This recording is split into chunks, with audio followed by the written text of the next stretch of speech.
కేజ్రీవాల్ లాంటి వాళ్ళని అరెస్ట్ చేశారు. మొన్న ఆయన అప్రూవర్గా మారి రిలీజ్ అయ్యాడు. సో వాళ్ళు ఏదో చెప్పుంటారుగా, సంథింగ్ ఏం చెప్పకుండా ఈమె వెంటనే వచ్చేసి నా కొడుకుకు 11 పరీక్షలు ఉన్నాయి, నేను వెంటనే వెళ్ళాలి, లేకపోతే మానసిక స్థితి బాగాలేదు, ఏవేవో చెప్పుకొచ్చింది పనికి మళ్ళీ పెంట. ఇప్పుడు జనాలు ఏమనుకుంటారు, కవిత కొడుక్కి పిచ్చి అని రాస్తున్నారు. ఆయనకు మానసిక స్థితి బాగాలేదంట, ఈవిడకు దగ్గరుండి దిద్దాలంట అని చెప్పేసి అనవసరంగా కొడుకుని పరిణామం చేసింది దేశవ్యాప్తంగా. విషయం ఏం లేదు అక్కడ. ఆ పిల్లోడు బాగానే రాస్తున్నాడు, ఆల్రెడీ పరీక్షలు అటెండ్ అవుతున్నాడు, బాగానే రాస్తున్నాడు, హీఈస్ వెల్ అండ్ గుడ్. ఈవిడ జస్ట్ అలా అడ్డం పెట్టుకుంది అంతే. అసలు విషయానికి వస్తే 20వ తారీఖున మళ్ళీ వాయిదా వేశారు ఈ పిటిషన్ని. అమ్మ తల్లి, నేను అంత తొందర పంపే విషయం ఏమి లేదు ఇక్కడ, ఎందుకంటే నువ్వు చేయలేగబెట్టిన ఘనకార్యం అట్లాంటిది. మరి ఏదో చాలా సింపుల్గా తూతు మంత్రంగా వచ్చేసి నా కొడుకు పరీక్షలు ఉన్నాయి, మా ఆయనకు దగ్గు వస్తుంది, మా పెద్ద ఆవిడకి తుమ్ము వస్తుంది, ఇట్లాంటి పిచ్చి పిచ్చి కారణాలన్నీ చెప్పి బెయిల్ అడగడం కుదరదు. ఇది అసలు కోర్టుకి ఇవ్వాల్సిన కనీస మర్యాద ఇవ్వు అని చెప్పి గట్టిగానే ఇచ్చారు. అండ్ అసలు విషయానికి వెళ్తే ఇప్పుడు 20కి వాయిదా వేస్తే మళ్ళీ కనుక ఈమెకి మరో 14 రోజులు వేసారనుకోండి, ఆ 14 రోజులు ఎప్పుడు వస్తుందో తెలుసా? May 4th or 5th వస్తుంది. May 6th మండే స్టార్ట్ చేస్తే May 31st ఫ్రైడే వరకు వీళ్ళకి వేసవి సెలవులు కోర్టుకి ఈ సంవత్సరం. May 6th నుంచి May 31st వరకు. ఓకే. సో 20వ తారీఖు జరిగే విచారణ ఏదైతే ఉందో మళ్ళీ కోర్టులో ఖచ్చితంగా మళ్ళీ రిమాండ్ పొడిగిస్తారు. మళ్ళీ 14 రోజులు. ఆ 14 రోజులు కాస్త కరెక్ట్ క్రిటికల్ సిచ్యువేషన్లో ఆ రోజు ఇంకా తనలాడాలి, లేకపోతే తెల్లారి నుంచి ఇంకా జడ్జిలు ఉండరు, ప్రత్యేక బెంచ్లు ఉంటాయి. ప్రత్యేక బెంచ్ల్లో కీలకమైన ఆదేశాలు వల్ల ఎవరు ఏదో అట్లా నడుస్తూ ఉంటుంది. సో ఆ రకంగా చూసుకుంటే కీలకమైన కేసులు మాత్రం వాళ్ళు వాదించరు. ఏదైనా చిన్న చిన్న ఏదైనా ఉంటే దానికి సంబంధించి అంటే వాళ్ళు కూడా వాదించినప్పటికీ కూడా మనకి ఎందుకు వచ్చిన గొడవలు అని చెప్పి వర్చువల్గా ఏదన్నా అటెండ్ అయ్యే అవకాశం ఉంది. సో 20వ తారీఖు వరకు ఏ తీర్పు అయితే ఉంటుందో మళ్ళీ చాలా క్రిటికల్గా కనుక వీళ్ళు ఇస్తే May 4th or 5th వీళ్ళు ఖచ్చితంగా కొట్లాడాలి. మంచి లాయర్ అయినా పెట్టుకోవాలి, లేకపోతే ఏదైనా మంచి అంశమైన ఉండాలి మీకు బెయిల్ రావాలంటే.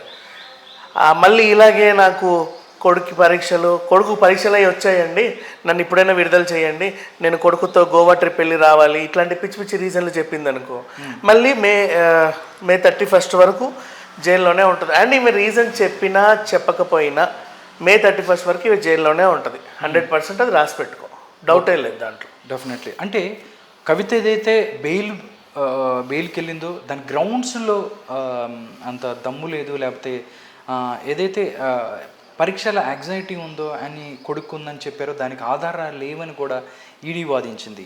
దీంతో స్పెషల్ జడ్జి ఎవరైతే ఉన్నారో ఆవిడ ఏకీభవించారు. అంటే ఇంత పెద్ద పెద్ద లాయర్లు పెట్టుకున్నారు, గ్రౌండ్స్ ఏ గ్రౌండ్ మీద కూడా బెయిల్కి వెళ్ళాలి అనే విషయం తెలియదంటారా? అదే చెప్తున్నా, అంటే మానవతా దృక్పథంతో ఇస్తారు అలాంటిది ఏమన్నా అనుకుంది. కానీ యాక్చువల్గా చెప్పాలంటే నిజంగా ఆయన మానసిక స్థితి బాగా లేకున్నా కూడా నీకు బెయిల్ రాదు. ఎందుకంటే you are not a solo mother. Next మళ్ళీ కొట్లాడతారు. You are not a solo mother, single mother. Next నీకు ఒంటరిగా ఏం బతకట్లా నువ్వు. నీ ఇంట్లో మీ ఆయన ఉన్నాడు, నీకు ఇంకో పిల్లోడు ఉన్నాడు, నీ ఇంటి నిండా మనుషులు ఉన్నారు, నీ చుట్టాలు ఇంకా నీతో మాట్లాడుతున్నారు, మీ అమ్మింటి వాళ్ళు నీతో మాట్లాడుతున్నారు, మీ నాన్నింటి వాళ్ళు నీతో మాట్లాడుతున్నారు, నువ్వు ఇంకా సంబంధాలు తెంచుకుని అయితే లేవు. కాబట్టి నీ పిల్లోడికి ప్రాబ్లం ఏం లేదు, నువ్వు ఉండాల్సిన అవసరం లేదని మళ్ళీ చెప్తారు. అంతే. అంటే ఆవిడ అనుకుంది చాలా సింపుల్ అని, కానీ అంత సింపుల్ ఇష్యూ ఏం కాదు. దీన్ని ఎక్కడి వరకైనా పోరాడవచ్చు, కానీ నీకు బెయిల్ ఇవ్వదు. అండ్ నెక్స్ట్ కొడుకు అంశం పక్కన పెట్టేస్తే ఏ యాంగిల్లో చూసినా నీకు బెయిల్ అయితే రాదు. అది అవుట్ అండ్ అవుట్. ఎందుకంటే నువ్వు ఎలగబెట్టిన ఘనకార్యం అలాంటిది, నువ్వు చేయాల్సిందంత చేసావు. నీ వల్లే పాపం ఆ ఢిల్లీ ముఖ్యమంత్రి కూడా ఇప్పుడు జైల్లో ఉన్నాడు, నీ వల్లే వాళ్ళు కూడా కకృతి పడ్డారు, మొత్తం నువ్వే చేసావు నీ వల్ల.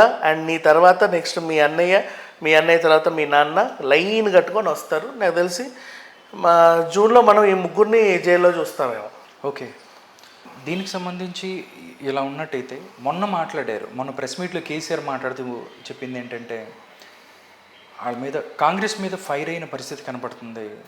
అంటే ఆయన లిమిట్ కూడా దాటి కొడకల్లార దగ్గరికి అక్కడి నుంచి ఇంకొక ముందు కూడా కాళేశ్వరం దానికి మేడిగడ్డకి సంబంధించి దగ్గరగా వందలాది మంది రైతులతో వెళ్ళి నేను అక్కడ కూర్చుంటా ఒక్కొక్కరిని తొక్కుకుంటా అన్న మాటకి తుక్కు కూడా సాక్షిగా రేవంత్ రెడ్డి మీకు డబుల్ బెడ్రూము చర్లపల్లిలో మీకు నీ కొడుకు డబుల్ బెడ్రూమ్ వెళ్ళిస్తాను, అక్కడే ఉంచుతాను అన్న మాట కానీ ఆఫ్టర్ దట్ ఉన్న డ్రాయర్ కూడా పీకేస్తానని మాట్లాడాడు. అంటే కేసీఆర్ కౌంటర్కి సీఎం కౌంటర్ ఎలా ఉంది? బ్రహ్మాండంగా ఉంది. ఇంకా చెప్పాలంటే అసలు తుక్కుడ సభలో వీళ్ళ గురించి మాట్లాడాల్సిన అవసరం లేదు, అదే మనం మాట్లాడుకున్నాం.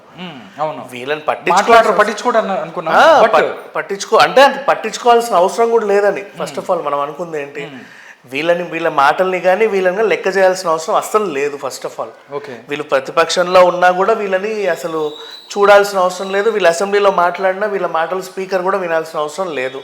వీళ్ళదంతా ఒక పనికి మాలిన సంత, పనికి మాలిన వ్యాపారం, పనికి మాలిన మాటలు, పనికి మాలిన సభలు, అసలు పనికి మాలిన మనుషులు.